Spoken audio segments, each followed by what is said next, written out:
Merci Matondo Sako. À tout le monde, bonjour à tout le monde. Bande Konabiso Banso. Nakati ya TV Lolaka ya Mbuluzi Kimbangu. Voici encore là devant vous pour Teto Sabino. Maïmanso Wazali Koleka Nakati Namabele Kolo Congo. Congo Mboka Oyo Mankoko Nabiso Batike Nabiso. Congo Janto Tila. Congo Janto Tila Ntadi. Ntadi oyo ya solo boyebeke ya solo libanga poyo buka ntadi oyo kombo Congo eza pasi pona bino ya solo bandeko tobelelaka mikolo nyonso na kombo ya Nzambe ya mpungu tolei tobelelaka mikolo nyonso na kombo ya Mbuluzi Kimbangu Dantungulwa bolinga te wana ezali spiritualité na biso ezali ba divinité na biso ezali puissance oyo ya Nzambe atia na kati na ekolo Congo oyo ekamwisaka bato akomona bikelamu nyonso Nzambe asala akinela ngo na mabele ekolo Congo esengelaka na biso tozala reconnaissant na ba oyo banso balekaki liboso na biso oyo babelelaki Nzambe ya mpungu tolelo babelelaki Nzapa Nzakomba akongo bungali mvidi mukulu Mungu Baba Mungu wa milele Nzambi Gaungu Kalunga ya sonete na kombo ya Mbuluzi Kimbangu Dantungulwa otobelaka bikolo nyonso na kombo ya Mama Kipa Mitandona otozapere connaissant ke bawana babundelaki mabele kolo Congo liboso ya bapaya babundelaki mabele kolo Congo liboso bapaya ya solo biso pe sengela biso ke to bundela pe mabele kolo Congo liboso bapaya nazotiela bino surprise comme ba somoko nazotiela bino pote to landa oyo balekaki pe tozaki na bango elongo na lebi oyo balekaki oyo pe bazalaki na biso awa to na moko na ba. Bonjour chers compatriotes.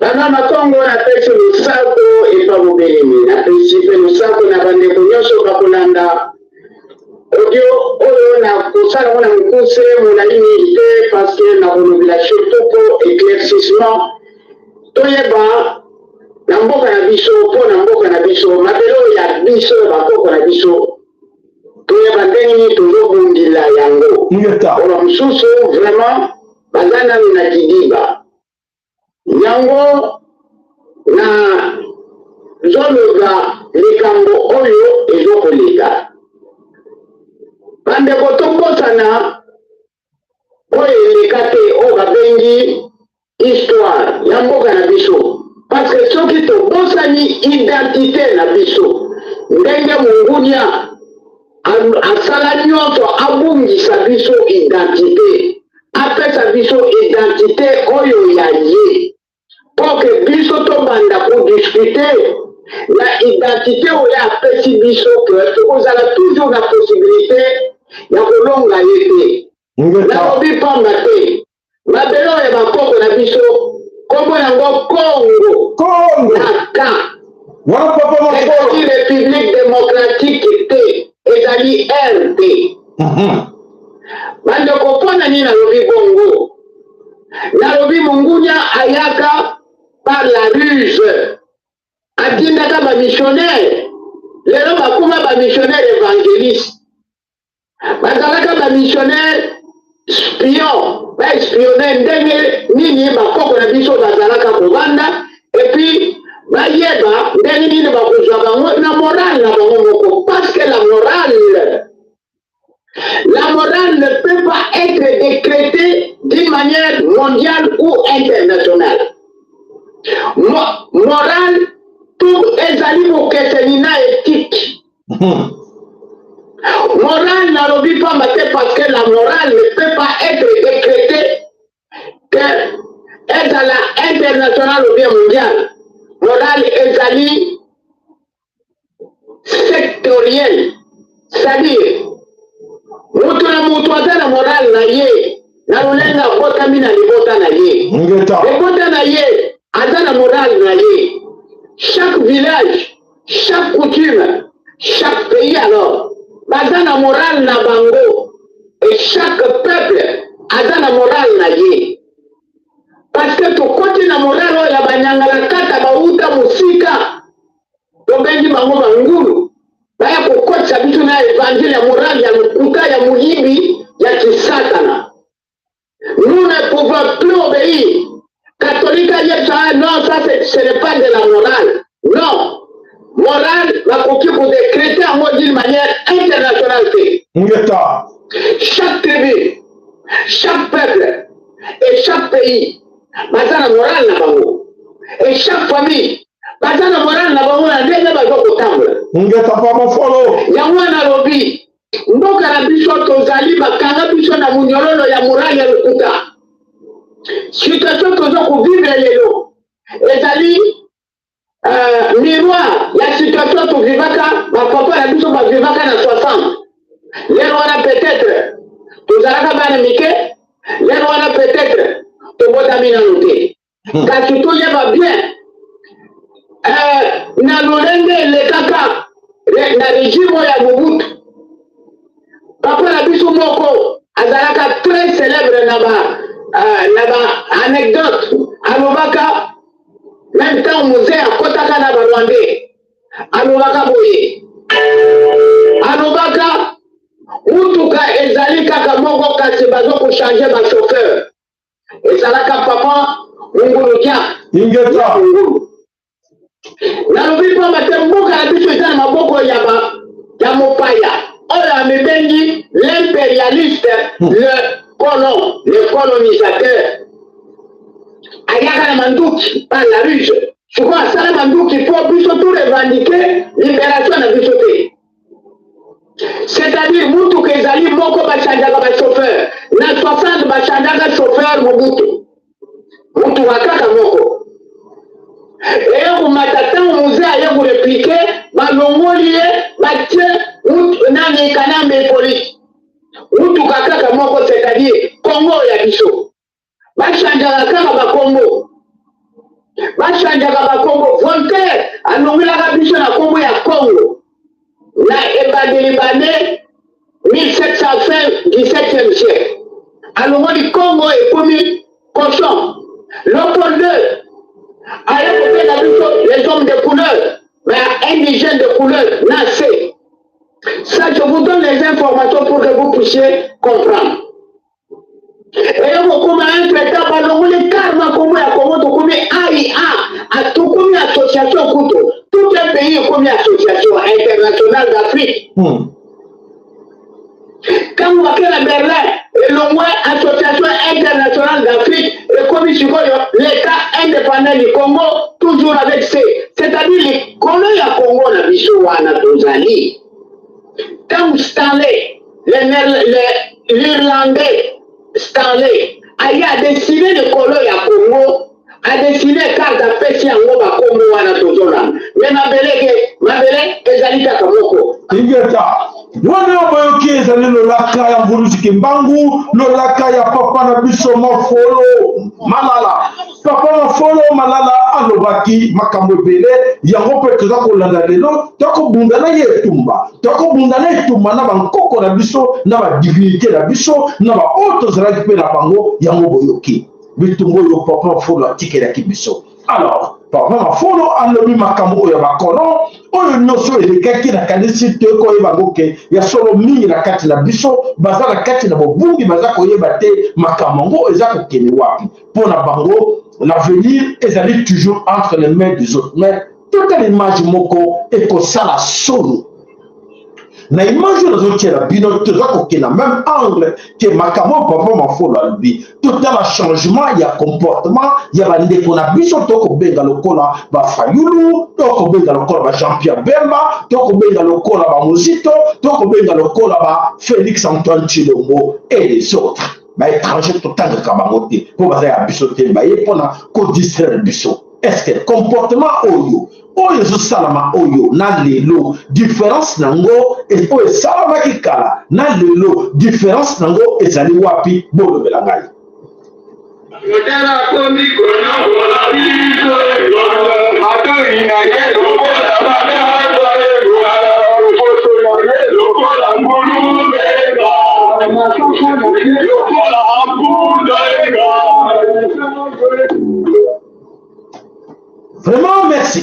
Na kasi bolani image wana tokotala bato bamemaki mondele na kipoi oyo baza kofinga mondele me bameli na lelo comportement ya bandeko ya biso oyo baza na kati na politike ekolo Kongo bazali wana bandeko ngai oyo ya bino nazali ennemi ya Fayulu te bandeko bolanda ngai je ne suis pas ennemi à Fayulu. Je ne suis pas non plus ennemi à Félix Antoine Tshilombo ou le Muzito, tous ces mondes-là. Mais Nazali ennemi, il y a Batu Oyo, Bazali, derrière Oyo, Meni Moto, Oyo na Likolo. Oyo, Meni Moto, Oyo na Likolo, Oyo, Ofingaye, Bango, Oyo, Meni na Likolo, Ezali de Muzito, Fayulu, Félix Antoine Tshilombo, Jean-Pierre Bemba et les autres. Les autres, Bazo pousser Bisso. Alors, ennemi na ngai nde système. Nous combattons le système, nous luttons contre le système. Mais nous ne luttons pas contre Félix Antoine Tshilombo. Tshilombo, tu luttera contre Yote. Mais tu luttera contre le système. Oye bomba na kati na mutu na yo. Na kati ya cerveau na yo. Ozo ko bombe la komisa bandeko na yo ba taliban. Ozo kufa nzala. Mes chers amis, nous luttons contre le système Oyo Fayulu avec derrière Nango, à Bombani, qui vous pousse que non, il met l'étiquette SID. Tout ça pour lutter contre le système Oyo Jean-Pierre Alobi, que je connais bien ces gens-là, n'ayez bien de tout travail à Kanabango. Tout ça lutter contre Yango. Bandeko, tout lutter contre Binoté. D'ailleurs, vous ne pesez pas. Bino nous, vous ne pesez pas. Vous ne pesez pas parce que la lutte Tobandi Oyo ezali na makambo ya système oyo vandisi mabele kolo Congo que nous luttons contre ce système. Ndeko, soko lobi na kobe ennemi na yo matali yo po na zo tungisa Fayulu. Soko lobi ke na kobe ennemi na yo po na zo tungisa monani oyo abengi Félix Antoine Tshilombo etali yo yo ne moko okosamba na nzambe pote ngana za kobundela yo.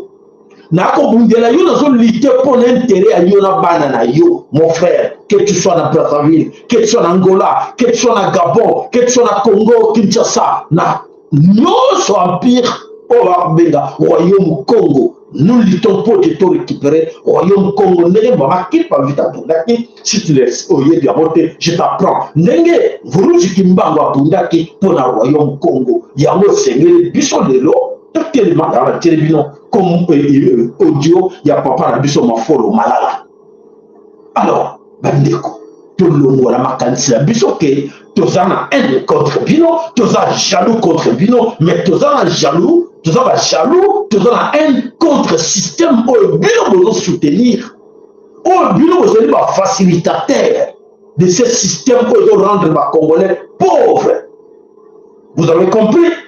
Merci pour la bonne compréhension. Essayez de faire passer le message à vos amis. Que tous les bien offerts, vous êtes des simples outils, on va utiliser Bino. Vous comprenez? Vous avez un outil.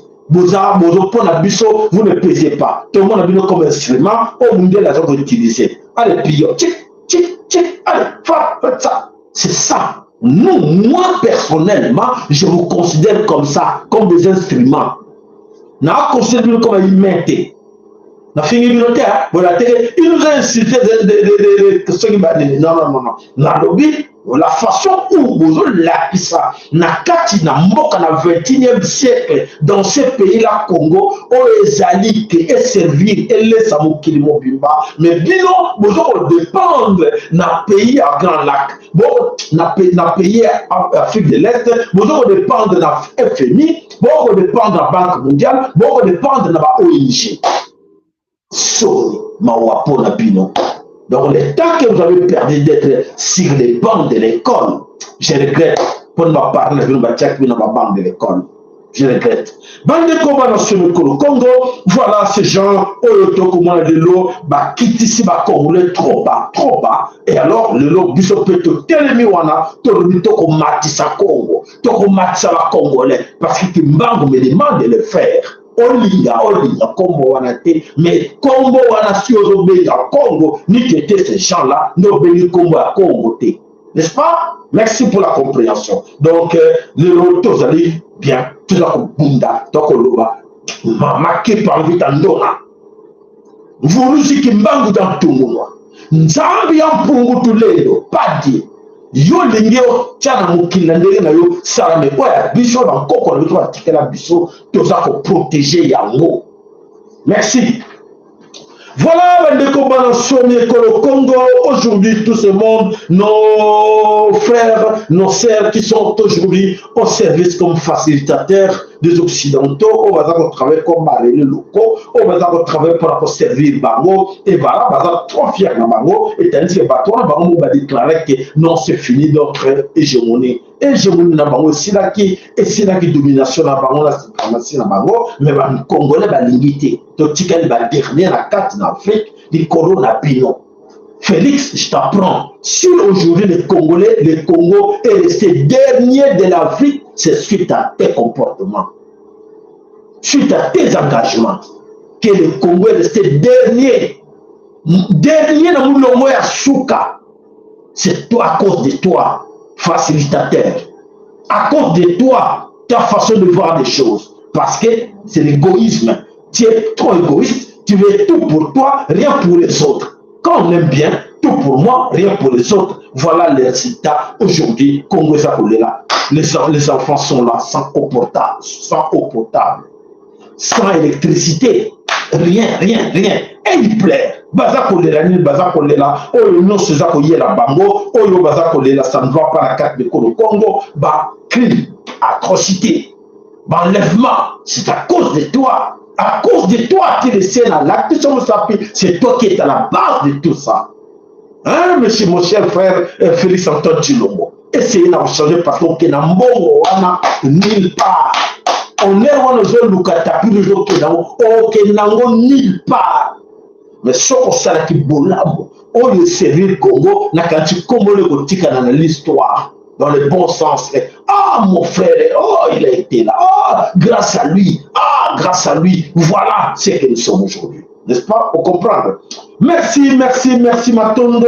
Et pas il a bien de bon sur vos accords biso, nama belle koro, comme vous avez qui a solo. Voilà les auteurs à votre misère, malheur, c'est des circuits, c'est des systèmes. Oh, bazan à mon à 4 voilà, banani, bafayolo, bamosito, bafélix Tshilombo, Jean-Pierre Bemba, Moussa na Mouissi. Mulongo ba Frank Diongo, mulongo molai baza bango nyonso na kati de Kambola ya moto obunza bango ndeko ko nyinalonga te ko mona nga mabete à cause de ça bungela yo et tes enfants. Merci pour la compréhension.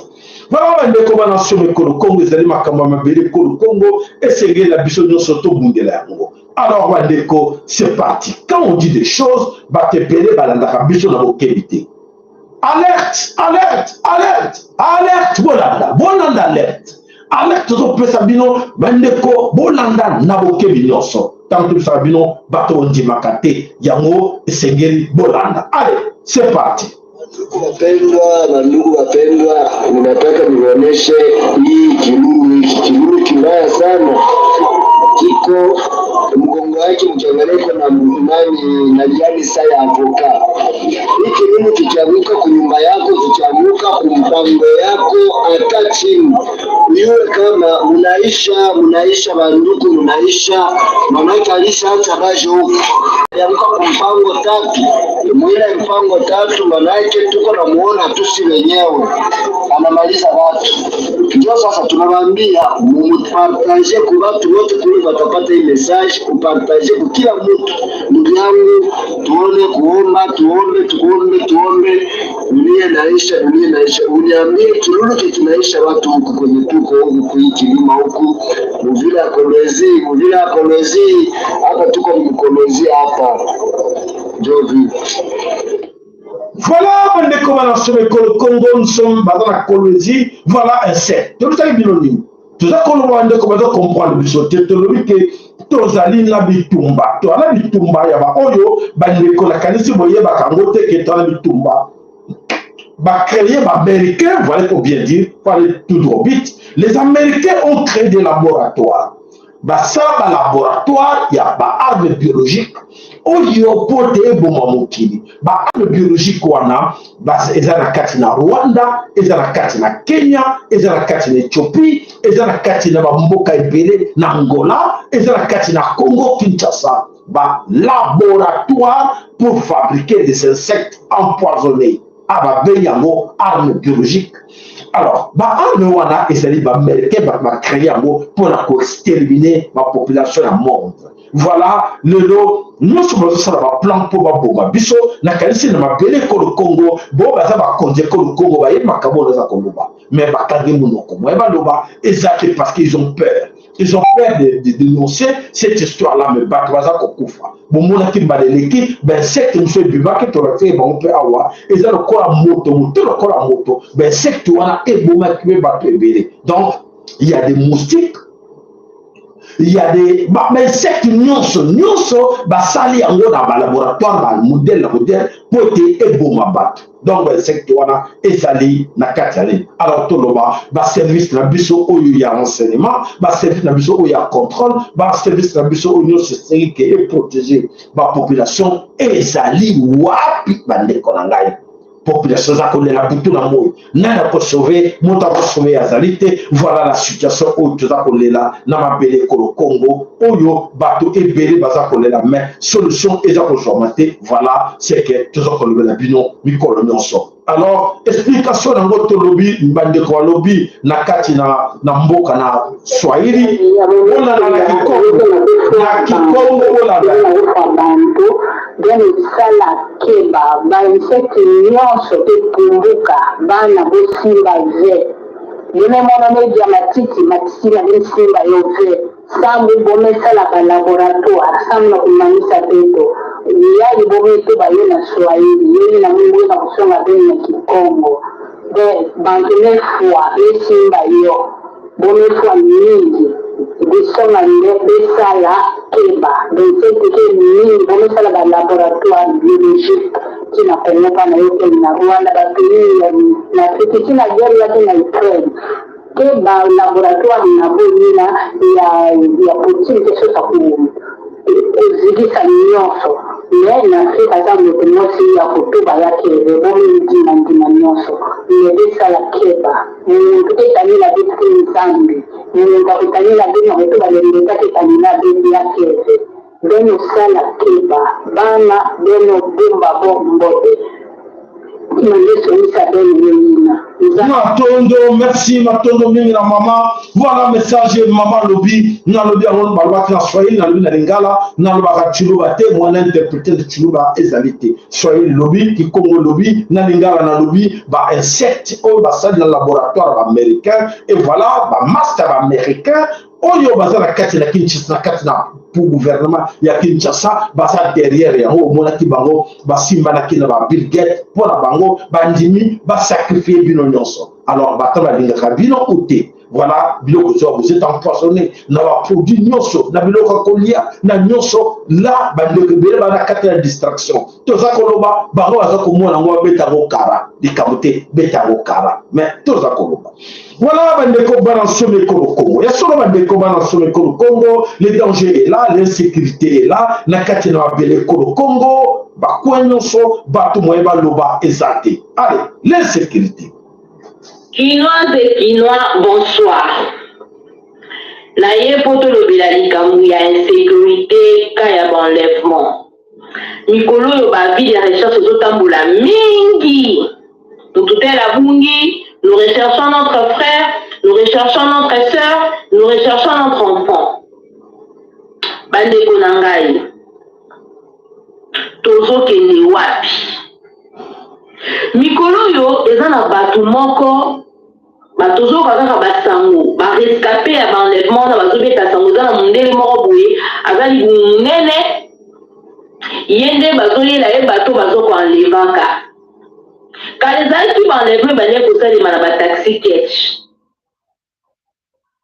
ba enlevé yo ba dépouiller yo biloko nyonso zaki nango bazoko bwaka so baboko na maluku so baboko bakota mataliki bana bakota ba Congo mais tout yo ba trafiquant bato ba trafiquant ba organe ya bato bazora biloko nzoto ya bato bakoti déjà Kinshasa bakoti Kinshasa bazali coopérer dans mikolo comme soki ba enlever yo opposant la moins de chances obika non seulement ba roboto le biloko na yo mais ba roboma yo ba ebi ke ba taxi catch bato bazolobela yango mingi bato batia yango ka mingi bakomi kuutiliser na ba 207 même ba yas okomona baobela msusu limete kingasa niyo koto kanisi bokende nzoka bato bakoti na kati wana baba complice baenleve yo yebite et plus grave bakomi kotouche même na bana mikio baokende baklasse wana na chemin de l'école bacriminel bakomi kolanda bana tina bandela classe dernièrement bomonaki la vie de recherche moko etambolaki mwasi moko bazoluka mwana na ye. Voilà, on est comme dans ce Congo, na kanisi l'État azali wapi. Na tant que le makamoyo, les amis à gauche à droite pour la bango, ils s'en foutent na makamoyo. Tout ça pour la bango équipé bangoté. Bango bazaka na politique. Allons aux élections. Mais ce qui va la population, nous sommes à yoka makamoyo, biso tout ça on a kanisi ko servir biso ke to mekakolité na makamoyo. Oui, bonsoir à tous, bonsoir mes chers frères et sœurs et mes parents, bonsoir à tous. En fait, Nazo a conseillé à nous audio, c'est une pensée dans mes habitudes, mais je trouve que c'est intéressant parce que la famille sacrée, les hommes qui là, et je dois faire tout pour ma co, sur le co, alerter pour tous là. Tout quoi, il n'a pas pu acheter. Ce matin, peut-être que l'annonce là-bas, Dieu, l'annonce, un ami qui est là, qui m'a dit qu'il y a une question sur le corona élevé. De ce c'est presque mobile. Maintenant, à 4 heures, ma seule entendement va transformer ma tombe en question. Nous pouvons qu'il y a la Zambie, un million de un jeune garçon a un matériel noyé à tel observé.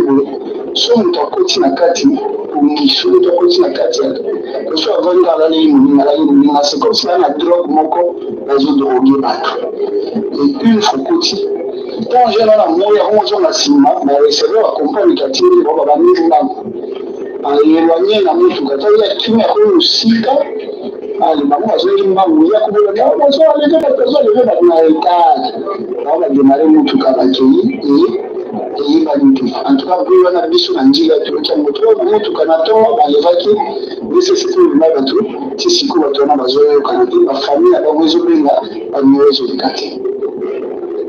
Toujours l'Anjila, les gens ont la quartier 12. Moi, tu connais pas d'accord, on a eu une station Salomon. Parce que la personne, il n'y a rien, ils ont na quartier 8, le quotidien, nous avons la mutu na poma tete. Le quotidien, parce que ce qui faut, ce qui est exact. Et on a soulevé, parce que quand on a soulevé, ils ont s'avéré que tout va se enlever, parce que quand on a dit qu'on peut couper, et donc on a sur l'action pour résister au molala. Et sur le qui il y a jamais à 12 papa avant moi qu'on gérer que non on t'a dit moi les drogues à petit cause à moi si oui à télé na ka moi na mon pas ya mati moto moi ya moi c'est pour vendre na simana et eboli que généralement soki bango soki na nsima mobali alukaka akotana kati mpo sécurité mpe ezalaka normal babasa boyaka te mais curieusement mwasi wana boyaki makasi abieza mobali nanga te mpo vali na nsima nanga moto ntoye nzela na ye andaka wana 19h kolowa amateli na pesa kola soki moto voilà bref nakanisi bolandi nobokeli nyonso alors oyo tokobenga ministère ya intérieur na kombo ya Peter Kazadi aza wapi lobi Peter Kazadi akomisa biso ke non ezalaki affaire na nga te banlèvement wana ezalaki na ntango ya Kabila n'est-ce pas badekola biso bana beti bakasai c'est ça boyoka biso ke non makambo oyo nyonso balebandi eza bacrime ya Hippolyte Kanambe moto ayaki nango atikaki yango n'est-ce pas depuis toza koyoka yango esali combien de temps depuis toza koyoka makambo biso nyonso toyoki yango bazokoenleve te mawa baenleve ye te babomi ye te avi smartphone na ye afilme mawa esilisango moko boye osoki tata moko boye molibumu monene mandefu ebele ye moto azali koenleve aza mondele tozoloba bato biso koleka awa ezokota na matoi ya bagouvernant ou pas bato bazali censé ya koprotéger bacitoyen na babien na bango baza banani e baza wapi ezali tant que vous êtes de justicière te vous êtes justicière te vous êtes de frappeur non vous êtes frappeur te bozali banani po oto komona bozosala ngo malamu ya koleka yango wana on besoin de mériter comme ça des justices. Oh là là, oui, des anniversaires, des fêtes, tout ça, des avions, des justices. Voilà, vous aussi bien. Alors, que vous êtes des autorités. Vous êtes des autorités pour protéger qui? Vous êtes, Chilombo, lui, comme ça, on a dit, chef suprême, garant de la nation, garantir naïni, pour garantir quoi? Papa. Soni ya soni na basoni nyonso toye komona yango na kati ya ekolo Congo et alors voilà la colère oyo ezali komata na mitu ya ba Congolais à propos na yo Félix Antoine Tshilombo. Allez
voilà, nous avons la raison.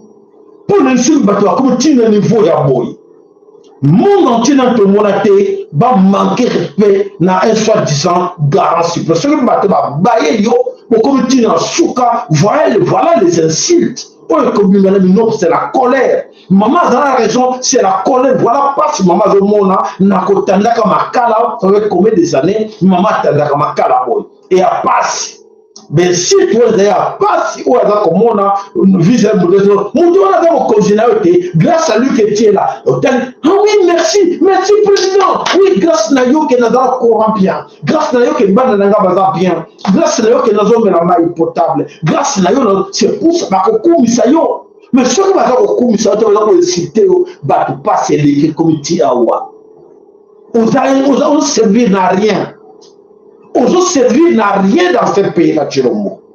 matondo na bino nyonso bana sobe kolo Congo ya solo ke o tozali koloba na kali boza komona ngo bino moko ke ça bouge un peu de partout bato baza ko sepela te po ete ya solo mboka eza kokende mabe ezokende mabe ya kotala bato baza ko diriger mboka baza ko diriger mabe banani bazo diriger mboka botala bassesse comportement ya bo bazo diriger mboka Bolanda comme ça pour comprendre qui vous dirige.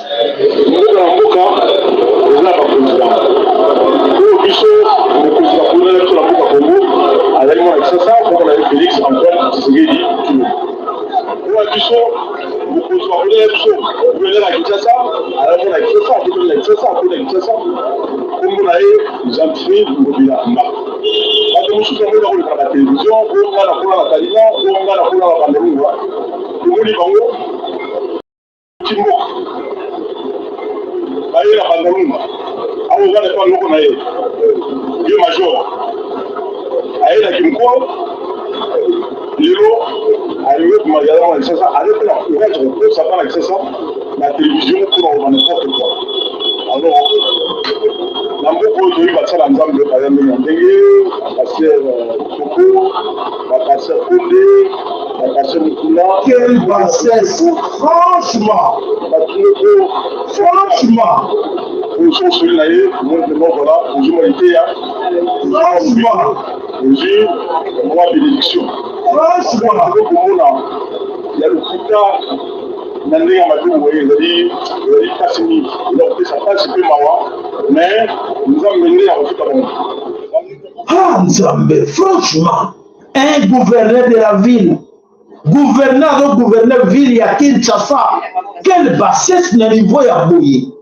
Non, toujours on a vu moko niveau to komi na mona kati na mboka. O bo mona ko ba wana jatini ngobila. Bo le tenir nini?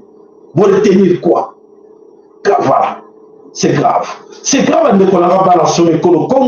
Tous allez pour vivre la situation moko. On y va congolais. Bah on est s'attendre na moté mais voilà avec les judiciaires. On y va frapper. Voilà. Bah on dit sur clan. Bah on appelle la Sukalobi Nzambe.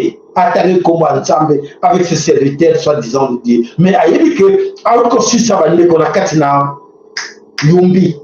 Tu vas être peut remercier Mawana. Aboumi bandeko. Bandeko batumbi bango à cause de cet homme. Un grand féticheur. Et qui dit Nzambe. Nzambe, comment Nzambe Samoa. Comment Nzambe Samoa la carte de Congo. Avec des gars pareils. Voilà Tokin de comment nous allons intervenir. Alors, chaque de Colo, chaque pays d'ailleurs, la carte en Suisse. Bandeko Tozoko, dans le bango, 2 minutes s'il vous plaît. Le Sako, papa, le Sako, Banafo de Kimbango.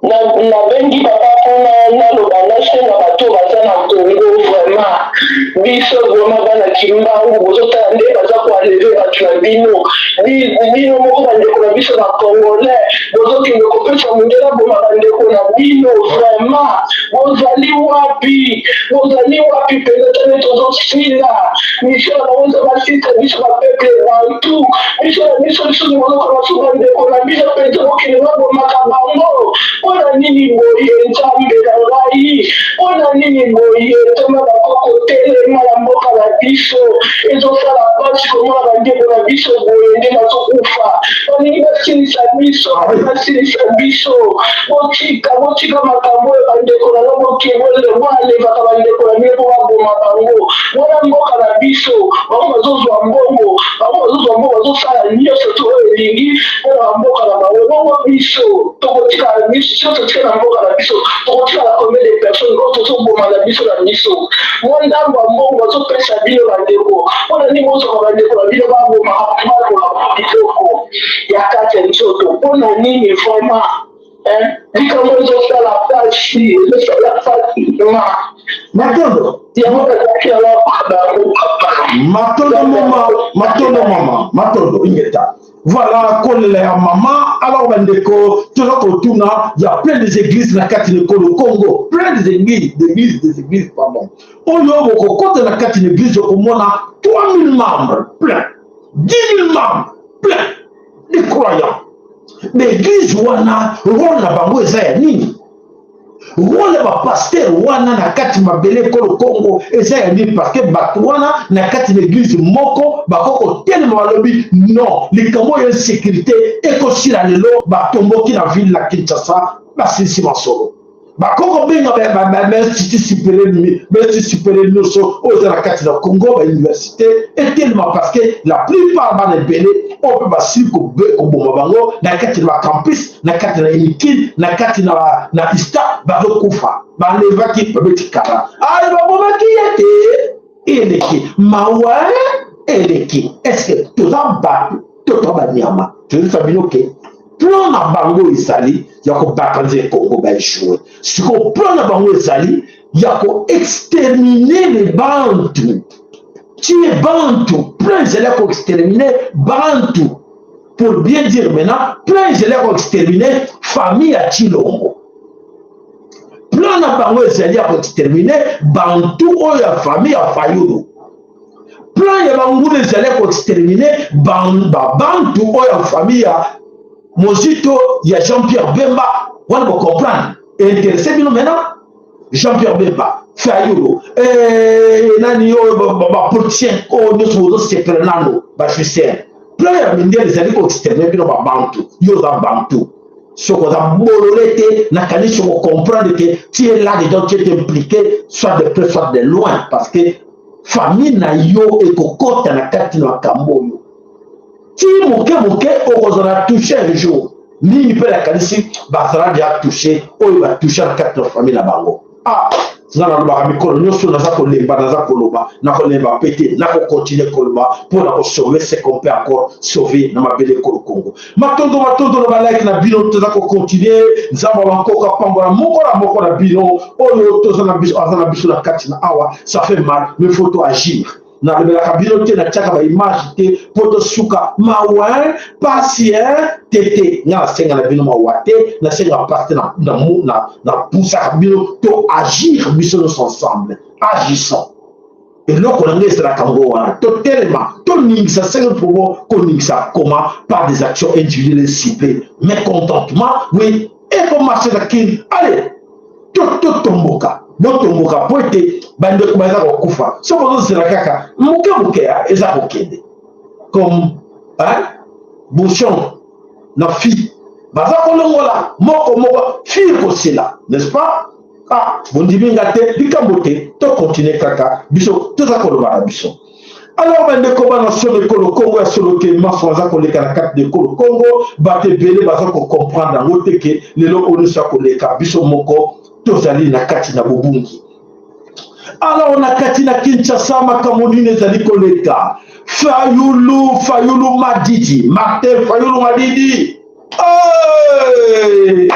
Martin Fayulu Madidi sans ici sous pression Fayulu Madidi ayebite asarani akele wapi voilà Martin Fayulu Madidi devant la jeunesse oyo ya ICD ba chaîne ya ICD ndenge ba prise de formation batombo ki bakeko buka permanence na bango parti ya ICD balobi président oza corrompi alors bande comme ça lobi président akoma corrompi ndenge ni balobi non toyebi président aza corrompre ye bamusubo komona nga mabe nde papa sans ba tieri biso yango yo voilà Martin Fayulu na décidé tokotangela bino yango balobi ke voilà décidé de Martin Fayulu en fait les militants l'acquisent d'avoir perçu une somme de $1 million auprès de Katumbi pour désister à sa propre candidature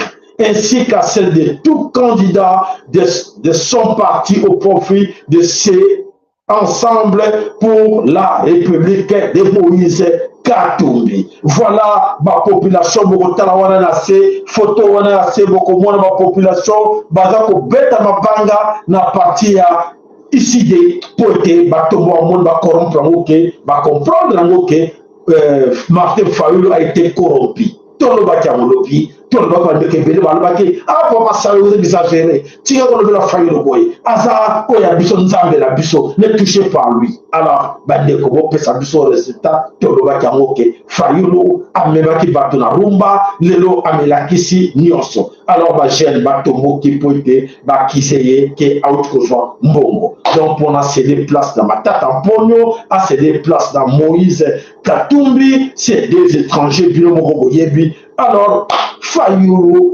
nous dit, il va essayer de revoir. Ah bon? Bandeko, membre proche à Fayulu va essayer de revoir comment à cause à Bango. Donc, Fayulu a revoir, a changé de décision de ne plus faire le jet Oyoya.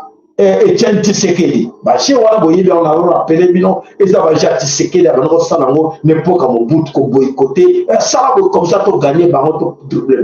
Et c'est exactement ce que Fayulu est en train de faire aujourd'hui. Alors, Fayulu a décidé, donc, a décidé pour aller voir encore décision. Quelle décision qu'on va voir, à revoir comment vous mentir. Comment il va travailler toujours parce que c'est une obligation. Il y a selon occidentaux, il va pousser d'être toujours au service des autres étrangers. On va dire que Fayulu a collé caca, jamais mon condi, il faut servir les autres. Ah, Balachango. Balachango watu, Balachango na biso, Balachango na beto. Ah, passé. Bobina, allez! Ha, Congo! Congo de Mboka, Congo, Mboka ya Bankoko. Mboka Bankoko, pesa mwana l'étranger. Opesi Mboka Bankoko na Matata Mpondo. Yo, lingo pesa Mboka Bankoko na Moïse Katumbi. Yo, tulati Mboka Bankoko kete. Fayulu, nge tubanki. Congo, Mboka Bankakasi. Nzambe, quelle malédiction pour ta famille. Fayulu, aujourd'hui malédiction ma casse na libota na yo na kati na libota na ngei la malédiction peut kota parce que mon père a fait de cause belle nouvelle et que tu n'es dimaka Kabila tu avais des problèmes avec Kabila non Kabila après alignement derrière Kabila derrière Matata Mpondo derrière Moïse Katumbi ou na Lubumbashi bon on a été bandeko les amis de Fayulu, Fayulu était entouré de ces gens-là, de ces étrangers-là. Comment il était dans le Bombashi? Comment il était? Ah, mais vous avez comment prendre le corps? Comment vous avez besoin de l'évacuer que vous en avez? Comment prendre le voilà, des combats sur le Congo. Alors, Nakalisu Bandoko Belé, Bamon Nakaoto, Sarakabete, il y a un plan diabolique. Un plan diabolique, Oyo, il y avait Illuminati, Basali, pour la Congo d'Antokila. Comme dans tout là, je vous signale, Bolokanga très bien. Fayulu et tes amis. Ah, vous avez échoué. Vous avez échoué. Je tiens à vous expliquer comment vous avez échoué. Fayulu, Félix, Bangono, Jean-Pierre Bemba, vous avez échoué votre plan de faciliter la balkanisation du Congo. Pourquoi je dis cela? Parce que ces plans de la balkanisation du Congo, ils ont échoué. Chers compatriotes, vous savez bien, nous avons formé Bino. Retenez une chose. Retenez, s'il vous plaît. Hippolyte Kanambe, alias Joseph Kabila, est arrivé au pouvoir. On l'a mis là. C'était pour une mission à accomplir. Cette mission était pour balkaniser le Congo. Hippolyte Kanambe, alias Joseph Kabila, est resté là. 18 ans au pouvoir, il est là encore, 22 ans qu'il est là, dans ce sol-là. Pourquoi? Pour l'objectif de balkaniser le Congo. Comment? Oui, il était obligé par les Américains, les Occidentaux, en bref, pour balkaniser le Congo. Comment? Hippolyte a échoué. Comment Joseph Kabila a échoué ses plans de balkaniser le Congo? Congo dans tout qu'il a a échoué comment? Alors, non, tout changer de stratégie. La stratégie, on va trouver un facilitateur, un corrompu parmi ces gens qui se disaient qu'ils sont congolais. Félix Antoine passe, fais-moi le passage. Tu nous mets tenté 4 ans. Hein? Ça me semble un peu compliqué. Hein? Ça me semble déjà difficile. Et les blancs se posent des questions, mais tu nous as promis. Ça va être facile parce que tu as les amis derrière toi. Tu as derrière toi tous ces talibans. tous ces Wewa qui vont t'aider à arriver là-dedans. Félix, comment tu as échoué encore? Comment tu viens d'échouer? Tu as laissé Bunagana aux mains de tes frères, de tes beaux-frères, tout Rwandais, Bunagana, mais balkaniser le Congo, ça devient compliqué pour toi. Ils le savent. Que c'est pratiquement impossible pour Nanini. Alors, je vais vous expliquer. Tshilombo aujourd'hui au pouvoir nommé pour faciliter rapidement cette balkanisation du Congo, 4 ans après, toujours comme on a échec.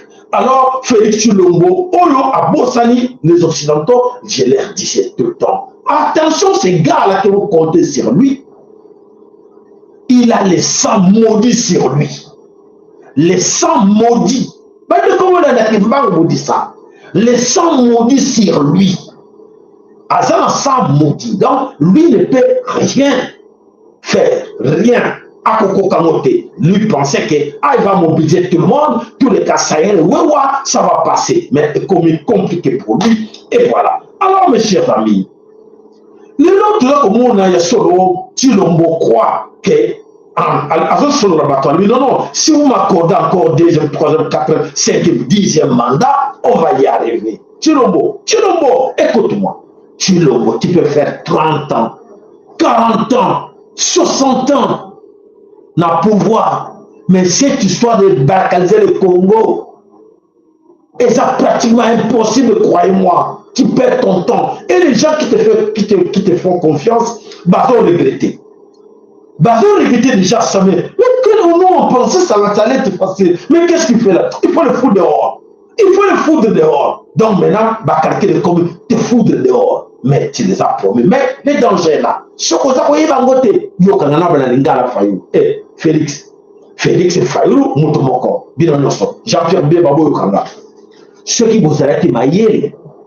Vous savez, bon, là, il y a des gens qui na banjinga njinga po bandeko wana banjinga njinga mituna bango esalaka bandeko wana banjinga njinga bayokanaka bandeko wana banjinga njinga culture na bango ezali ndenge moko na ya biso te biso l'égoïsme je salabino de chercher à gagner tout pour vous, beaucoup échouer nango, parce que mon aîné a profité, c'est lui qui va gagner, c'est lui qui gagne d'ailleurs depuis que vous êtes là. Eh, Félix, qu'est-ce que tu as fait? Tu as gagné quoi? Qu'est-ce que tu as gagné?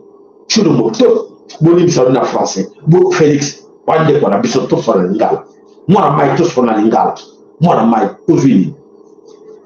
Moi, on a gagné. Au sein de la villa, ouais. Ote bambongo wapi? Tshilombo mwana mai ote osomi bavila wapi? Osomi ote bambongo bomi bambongo wapi? Baproche na les amis, leurs enfants d'aujourd'hui bango toso officiel. Bozo somba wapi? Bozo bomba ngo wapi? Est-ce que vous comprenez ce que je dis? Na jamu na piloté, mais na lobi, bozo somba nini wapi, bozo cha nini wapi, bozo bomba yango wapi, hein? Wapi. Hein, les amis de ba camarade ya Tshilombo, ba camarade ya Fayulu, ba camarade ya Jean-Pierre Bemba, parce que quand on te promet, on peut ça 5 millions à yon encore, on peut te au moins sengo, mais bozo jango pour bozo lango nini. Ba papier wana oyo ebali ko koma sans valeur botu na sabile indice na zo pesa bino na Kongo Nzambe o mona ba papier bino bozo sepela nango o bozo teka dadi Fayulu zo kanga Jean-Pierre zo kanga katu eboni biso katu miti Félix Tshilombo zo kanga na le Auguste Kabuya te parce qu'il n'est pas le nôtre na yebi bango moko na kato yebi qui est le nôtre to yebi ne vous en faites pas. Bah, oh, il y a plus de makila. Est-ce que vous avez besoin de ça que vous avez un grand perdant? Vous perdre tout. Parce que, biloko bino bozo landa, bah, papier. Il n'y a pas de différence avec ça. Oh, bozo landa, qu'on a différence de ça. N'est-ce pas commis pour l'équipe, on va combattre. N'est-ce pas commis na papier bozo landa, différence pour les actes. Alors, bah, papier, on a bino bozo landa, il y a bango. Bango moko baza nango ebele balo ebele Mais on me tourne à terre, on me tourne à terre, on a d'abandonner, s'il vous plaît. On me tourne à terre, là je m'adresse à Félix et à tous ces gouvernants, même l'autre qui vient de parler là, sur ça a regardé sur les médicaments, Ngobila, tout petit cahier. Voilà. Bah, biloko bino bozo landa. Na pas papier, on a caché, on les a nani. Et l'ongi wana ba dessiner kati wa papier za nani. Ya bango. Bolanda. Bolanda s'il vous plaît. Ba kolonango na États-Unis d'Amérique, ba kolonango na France, ba kolonango na Belgique, na Angleterre, ba kolonango ba koi en faillite. Ba kolonango ba komi na crise. Ba kolonango ba sala kango bino boto welela côté kamboka. C'est profond. Ce que je suis en train de dire, c'est très profond. Ba kolo ba sala yango. Bon, quand vous êtes, on a quatre bango, il y a des qui? Il y a des professeurs, des docteurs en économie, des professeurs universitaires en économie. Mais bah quoi il piaka? Mais bah ça n'a pas été bon, mais tout était comme bah quoi il piaka? Ce que c'est là qui vraiment qu'il y a reçu comme un cambo. Ce que c'est là qu'il y a reçu comme un cambo. Est-ce que bah comment on est là que crise est là-bas, crise s'est frappée, bon, les États-Unis, c'est fini. Bilo koza ko mata na France, ndenge moko, mais basta na go plein de papiers dans leur banque. Bon, tout était fimo. Ya kekele, ya mvulu zikimbango. Et ça ko bloquer bino et ko frapper bino. La confusion et ko frapper bino. Voilà, bande comment on soumet le Congo, tako pesa conseil, bande comment ça qu'on l'a daté, baza ko mona ke tous aba jalou na bango et voilà situation oyo ezoko yé la bango. En rappel, on vous a dit tout le temps, je le disais tout le temps, na bande qu'on va bien avant que attention bande comme souffo pour mo interpeller na papa ça là. Makamuno zako no bawana, makamuno no ba ke simba kate ndeko landa ga bien. Ale bena ke bino 2022 Bokeba.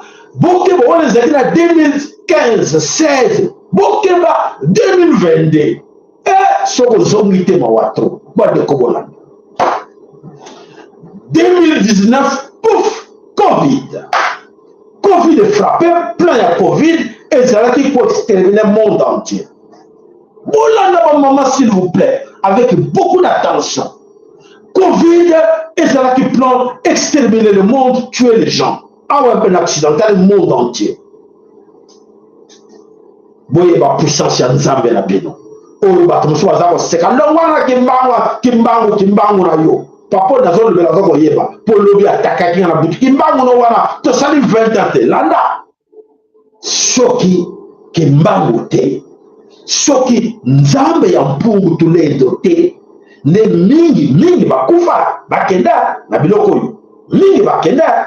Mais Botana Bolanda 2019 Covid est frappé, batebele bakimaki, batebele basalaki koningana ningana, biso ningana wana tolo bango vérité. Alors, Nzambe a salé la grâce ya Nzambe ya pour tolendo a épargné batpo abike bozana nous prêter. Eh maman landa bien. Bozalaki na nous prêter balelaki mingi. Vous apprêtez moi vos bima exact, n'est-ce pas? Oui, landa. Bamindele belé ou bazala kati na mokili sur la carte occident, bazo profiter na grâce wana po yo monde.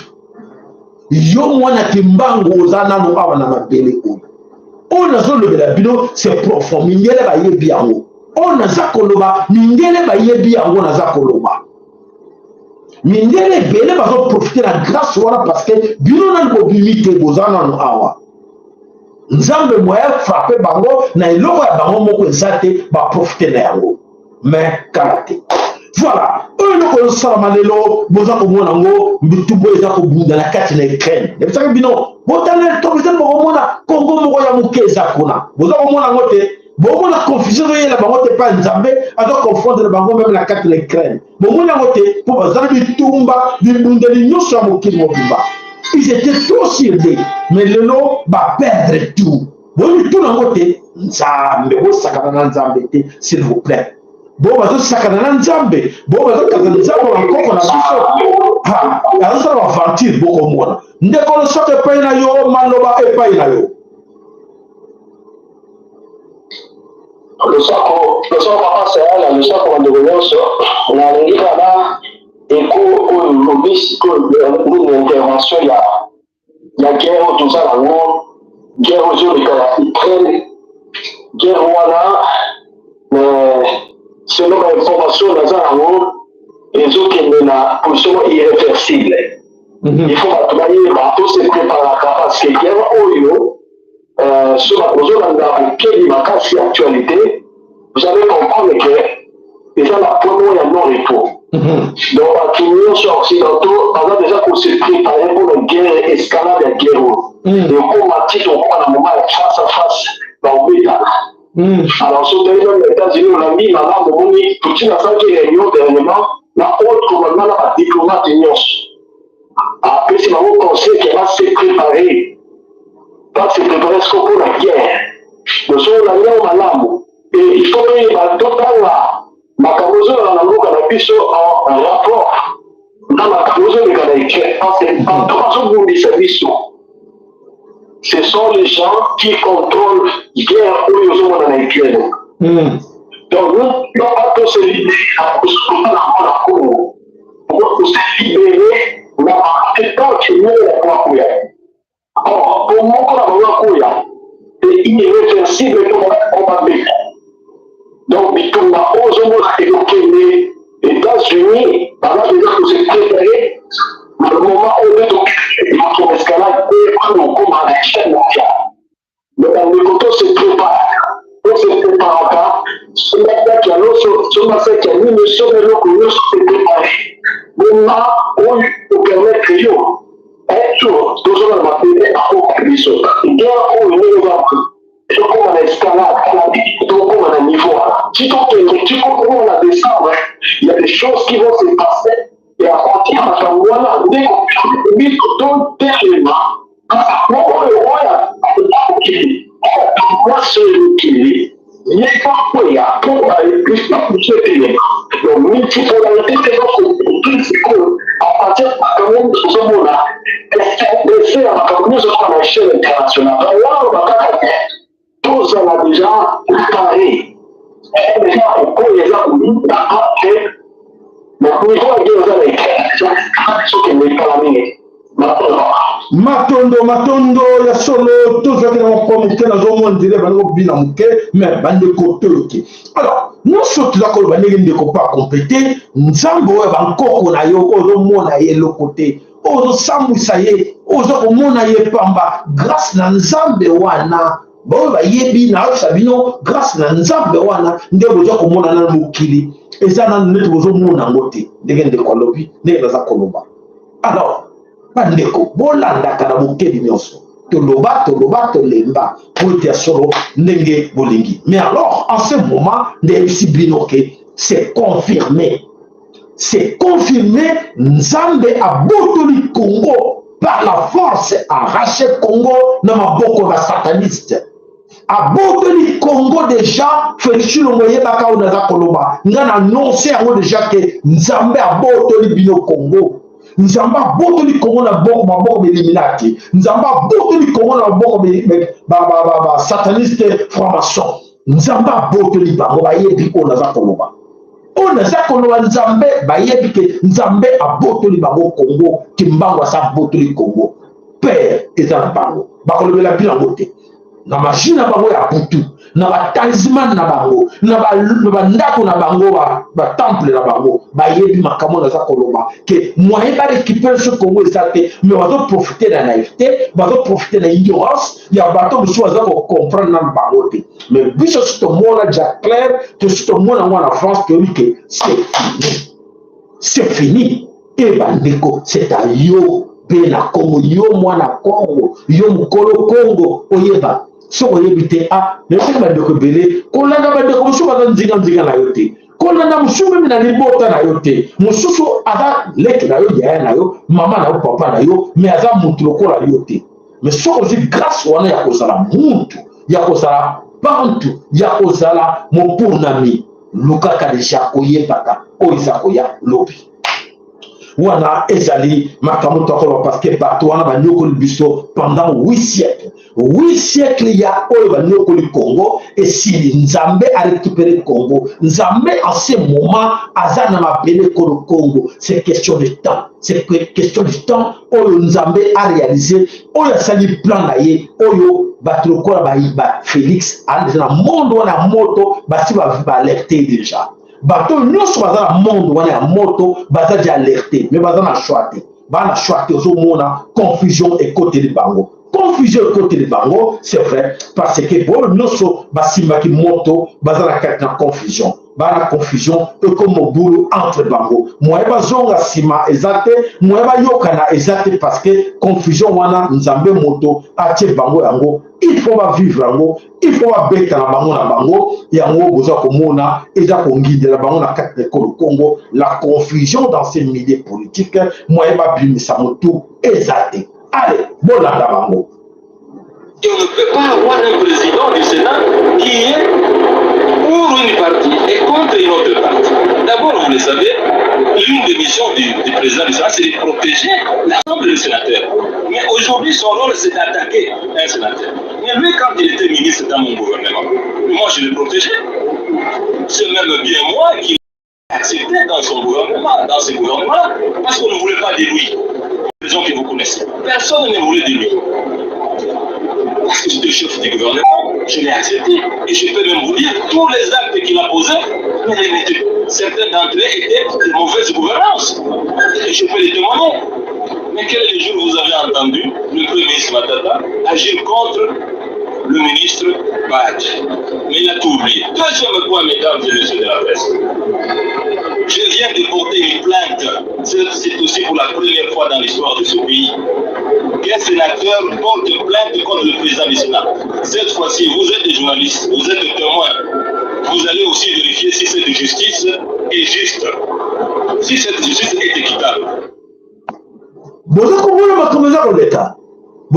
vous comprendre. Film des étrangers. Oyo matata mpona za koloba aza tuti Rwandais. Oyo za kobundisa nani bahati Ugandais. Donc na mabele ko le Congo bitumbe côté de bango. Na bisi biloke za ko yinda. Kuna Fayulu ye pas perdre garde ayebi souté asala nini. Donc mobulu e côté de bango bidiaki bango bikoki. Tango bidiaki bango bikoki e koki. Alors na kosibinote ke nzambe oyo bomoi azali na biso elongo oyo azali kokota bango na kati na confusion nana ndima kango ke bakokwela kabamba na confusion boye vraiment makambo nyonso eza koleka wana na mabele ko Congo batebele bakoko mona ngoke makambo komi na soka ya solo bandeko na ko rappeler sur la 4e émission boke mokolo na poso samedi 24 juin oyo tozali na rendez-vous tokoyamba papa na biso mpaka matiki akoya kolobela biso en ce moment oyo makambo za koningana na kambo tokoyeba ke nzambe afatie makolo na kati de Congo bandeko bobosa na kozana rendez-vous wana te samedi na 15h heure de Paris na chaîne na biso awa bozala nombre boyeba boya boyoka nini mpaka matiki akoloba po ete biso toza wana attentif na koyeba nzamba zoloba nini dans ce moment oyo ba plan tokomona ya koexterminer ba Congolais tokomona ba enlèvement tokomona bitumba bazokata bato bazokolonga ba morgane ya bato e bongo nzambe oyo ya Congo oyo alobaki mvulunzi kimbanga alobaki libération ya Congo ekozala atroce bobosana ngote bato boza kolela nazo rappeler bino bamama boza kolela na rappeler bino boke babotisa bana na bino balobaki libération ya Congo ekozala atroce donc l'atrocité ekozala baliwa bato bakokufa ebele bato bakokufa ebele ndenge nini bokanisi eza nini oyo boza koyoka wana oyo gouvernement ezosala loko te oyo ezosala boye te ezali l'atrocité c'est ça bato mosusu azozwapela mwana ne moko ateki azwi mwana ne moko abomi azwi mwana ne moko akati ye azwi c'est ça l'atrocité oyo eza kosalama te biso bino bomilengelaka bomibongisa po ete atrocité eza koya oyo kaki biso te mosusu makambo nini olobaka olobaka biloko mosusu ezanga ntina tout ça boye oyo nyonso yango esalamaka na ntango molobaka te maloba na ngai nganga oyo eza kokokisama nyonso tolobaki lobi eza kokokisama voilà bandeko na biso ezali ya somo tokei na kati na États-Unis otala badiabolo oyo bino bokanisaki baza bandeko na bino bokoyoka eloko nini eza koleka na kati na États-Unis d'Amérique ezali ya pasi pe mawa koyoka ke bandeko ebele baza kokonte sur baaméricain bakosala biso quelque chose bolanda image Marine to be commissioned. Center. Cut.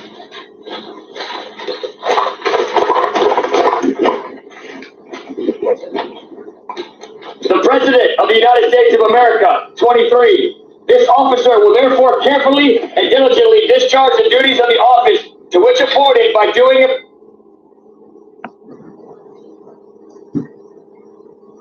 bomoni noir wana na kanisi noir boyoka likambo kolanda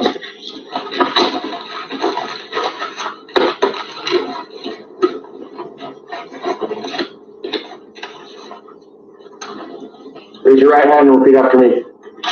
I state your name. I, Isabella Claus. Do solemnly swear. That I will support and defend the Constitution of the United States. I will support and defend the Constitution of the United States. Against all enemies, foreign and domestic. Against all enemies, foreign and domestic. I take this obligation freely. I take this obligation freely. Without any mental reserve. Without any mental reserve. Or purpose of evasion. Or purpose of evasion. Once again, I'm gonna enjoy my time with you as much as I can. And if you fun, and I'll come to receive the command, fall out, and congratulate the new second lieutenant.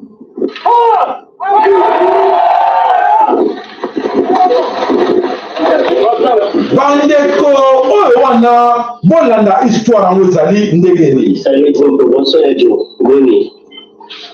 oyebi natali nomination oyo esalami na États-Unis officier marine oyo bakomi congolais ya DSC ya RDC ni chef officier marine États-Unis ye d'origine congolais mais l'américain Parce que chef lieu de tribune bakomi Nyamulé, il n'y a pas de tribune Nyamulé. Nous sommes très infiltrés, mes frères et sœurs, nous sommes vraiment très infiltrés à haut niveau. Il y a les Rwandais qui sont les États-Unis partout au monde maintenant avec l'identité congolaise. Et l'officier de marine est sorti comme congolais, mais n'est pas congolais. Il est le chef-lieu Nyamulé, ça n'existe pas au Congo. Il faut que vraiment le Congo, il faut vraiment laisser beaucoup de distractions. Il n'y a pas cette lieu où il y a les Congo là. Voilà. Nakalisi, na mokusi ezali nini, ba nommé chef moko marine noir bomoni ba nommé balobi ke azali congolais d'origine, balobi azali mboka na ye Nyamunya Mulembe. Alors voilà complot autosabiloke, grand complot contre le Congo. Bomoni pour la nini batie ye kuna pour être ye azoba soldat américain destination mitumba na mabele ko le Congo.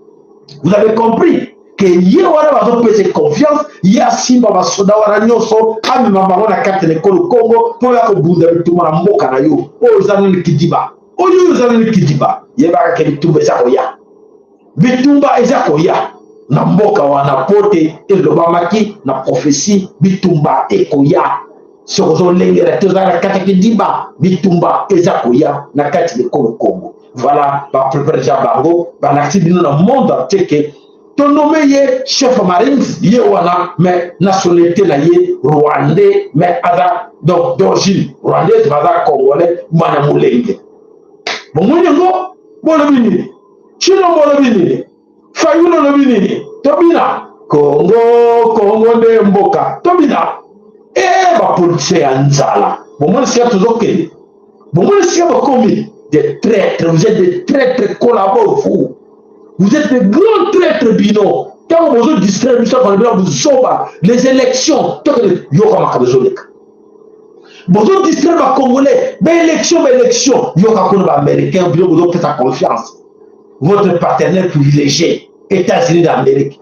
Bon, Nzambe ezali pasi mingi ya komona oyo bandeko na biso ba congolais oyo tozana na bango babota mais ya solo baza ya biso te na tansa ni kolostu baza bandeko na biso te tokeba na bango po bato wana nyonso baza nde ba traître oyo bazali ko trahir mabele ko Congo. Donc to compter sur bango te parce que bango nde bazali à l'origine ya makambo nyonso oyo to komona comme pasi na mabele ko Congo. Donc to luka moyen ndenge ndi to bana ko yebaka nani aza nani azo contribuer na mal na biso oyo nyonso azo contribuer na buzoba oyo nyonso kosala na kati ko Congo. Voilà partout yango bozo komona bango wana.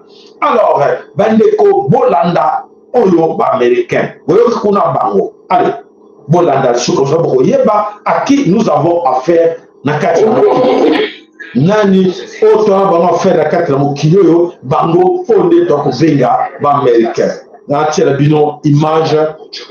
Le président des États-Unis et sa famille sont accusés de trafic d'influence et de stratagèmes commerciaux. Le président du comité de surveillance de la Chambre des représentants des États-Unis a publié une note qui mentionne que Joe Biden, sa famille et ses associés ont créé plus de 20 entreprises et reçu plus de 10 millions de dollars de ressortissants étrangers. Le mémo indique que la famille Biden semble avoir pris des mesures pour dissimuler la source des fonds et le montant total reçu des sociétés étrangères. Le mémo indiquait également que les membres de la famille Biden et les associés ont créé un réseau d'entreprises dont la plupart étaient des sociétés à responsabilité limitée formées pendant la vice-présidence de Joe Biden. La famille Biden a utilisé les sociétés de ses associés pour recevoir des millions de dollars de sociétés étrangères, indique le mémo, ajoutant que la famille Biden a reçu des paiements supplémentaires au fil du temps sur différents comptes bancaires. Le comité dit qu'il enquête sur la structure d'entreprise opaque de certaines sociétés affiliées à Biden. Le président du comité a déclaré qu'il voyait déjà des signes que la famille Biden pourrait avoir collecté de l'argent auprès de ressortissants étrangers essayant d'influencer la politique américaine. Nous allons voir dans les prochaines heures et les prochains jours comment Biden va répondre à ces accusations. Je te tiens au courant. Abonne-toi pour recevoir les news. Voilà, Bolandi,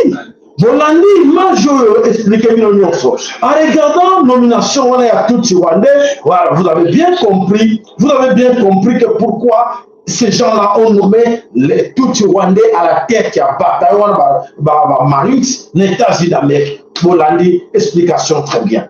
Nzamba komisama poete le kuta nyonso ezako bima polele et donc c'est à vous maintenant de comprendre à qui nous avons affaire dans ce monde. Voilà la situation oyo ezako le karabele ko Congo. Donc bobo santé notre vous rappelez que samedi tozali na mpaka matiki toko yambaye poete to soronaye oyo ya bobiso bonde ko benga bana bolanda po eza très important ko yeba ba mingi baza na retard nano nzambe ntango nzambe pour tout de copie oyo ala musa moko la biso.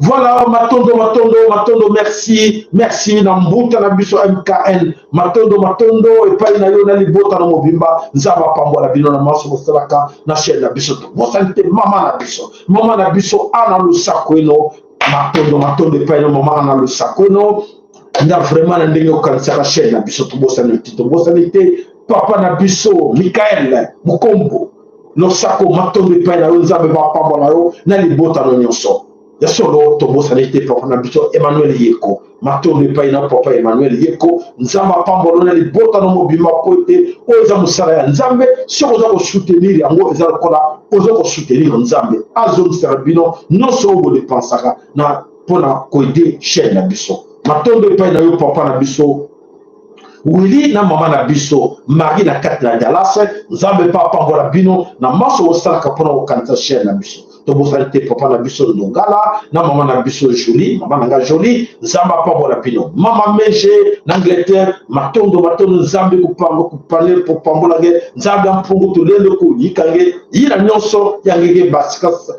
basisaka sambo na chaîne na betu matondo mama na betu mama Meje. Alors, il y a solo bandeko, papa na biso pekos van songele tobo sali opete, maton de paille no papa pekos van songele zaba pamola yo, tobo sali te bandeko. Oyo nyonso, base la kana biso na like na bango, ba accompagner ka biso, ba nouveau abonné. Vous êtes bienvenus sur notre chaîne. N'oubliez pas ndeko, na re nemina binote, nga na zo bundande yo na bana na yo. lobi ko yeba ngo mais lele ko ko na yeba yango makasi on ba na yina ki papo pour rien ne ba kite papa ba ko bundela nga tango yango yo oluka ko yeba ke nazala ennemi ya Fayulu ennemi ya Félix ennemi ya ba politicien wana te mais nga na boya l'injustice na bundela kaba oyo bazali ba faible banani bo baza kolela o baza kolonga borkani o baza kolela bazo mela mai potabilité o baza kolela bazo zanga biloko kolia ba faible nde bango wana oyo to akobundela butu na mo donc senge na yolanga pe to sala bo moko pote to bundela ba faible wana ba faible bazo ziga na yo na liboto no bazangite na liboto na bazangite mais bazana makasa koloba te na biso tango tuzu makasa koloba esengeli to bundela bango alors soko bundela bango za passe mingi image moko na zotiela bino tout de suite là bande robota image bien bino bato bon mesana ko bande ko na bino o baza na Congo o baza partout balinga maya sachet ala fongole na ye tuko la nuit botala image sachet de noir sachet babe ya ozoni na Congo botala eloko ni les na kati ya sachet ya mai wana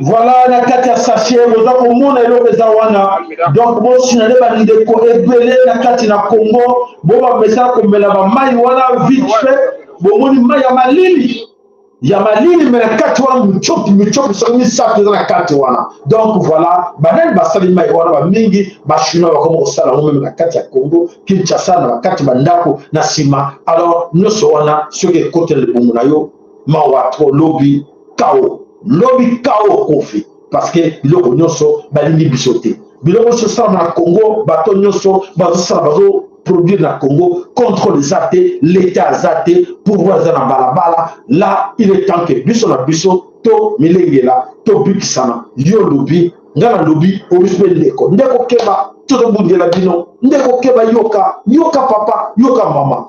Voilà, merci mingi. Na bino no somo ndaki biso lo sakwe pa na mama Valérie Luna, lo sakwe pa na mama Bijou Kizinga, lo sakwe pa na yo mama na ndeko na biso papa Antoine Ilonga, lo sako tata Mpangi Tabora Malembe, lo sakwe pa na yo ndeko Gloire Lendi, lo sako mama Valérie Luna encore, lo sako mama Dinkela Lemba. Lo sako na bandeko na biso bonso ya solo matondo pa na papa na biso Willy Kainga papa Willy Kainga matondo lo sako pa na yo na maso saka na chaîne na biso nzama pamba na libota na mobimba papa na biso Willy Kainga papa na biso Benjamin na kati na États-Unis nzamba pambola yo nzamba baxela opinionso matondo pa na yo alors bandeko bonso ba abonné na biso nyonso matondo pa na bino tokutani mokolo ya lobi vendredi.